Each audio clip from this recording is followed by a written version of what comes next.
so my name is Sou Kaei, and I'm from Square Enix in Japan.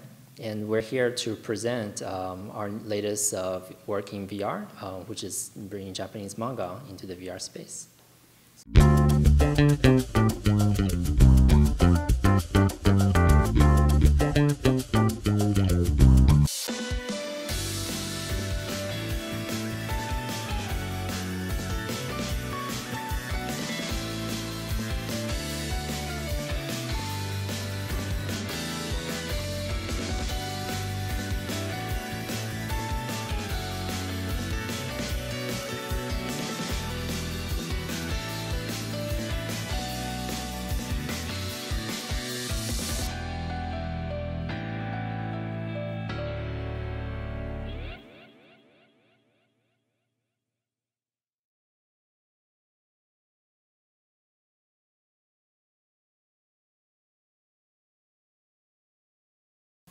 Yes, so Square Enix, we're primarily a game company, but in Japan, we also publish manga as well.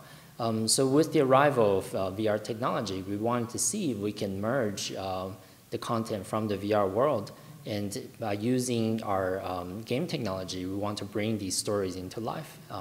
And to do all of this into VR is something that we are currently working on.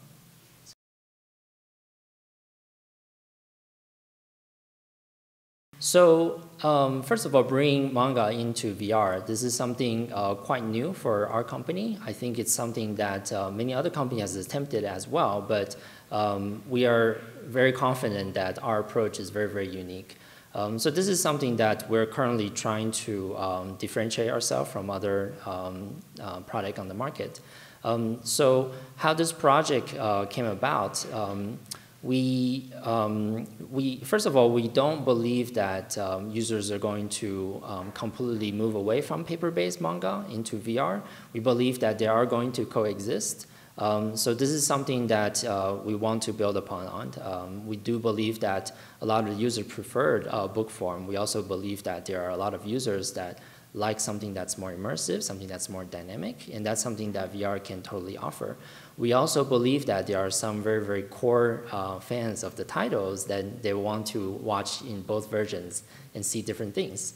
And that's something that we want to expand upon as well, in the sense that in the future, there will be stories where the paper version and the VR version will coexist, and the user will be able to see things that they don't necessarily are able to see in the paper form, parts of the story that's only available in VR or otherwise.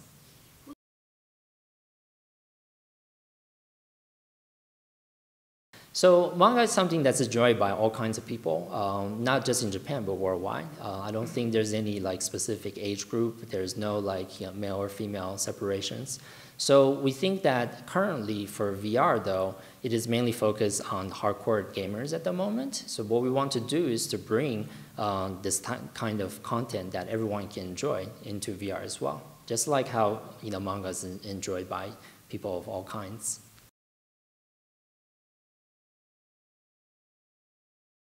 So I don't personally differentiate the technology. Obviously, the use case is a little bit different, but the underlying content is essentially the same. With VR, you have full 360 content. With AR, that 360 degree is essentially just you're using the real life as a background.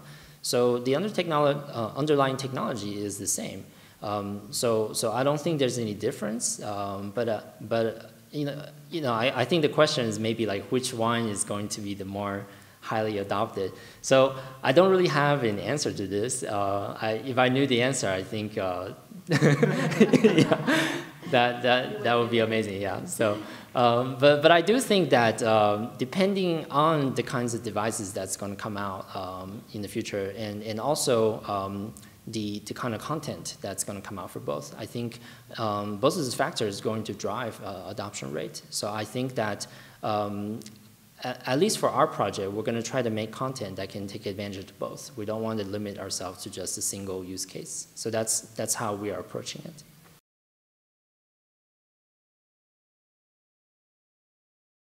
So since the debut of a lot of the modern high-end VR hardware, for example, HTC Vive and also Oculus Rift, already in the span of just 2 or 3 years' time, we are seeing newer devices that are compact or more compact that don't require PCs anymore.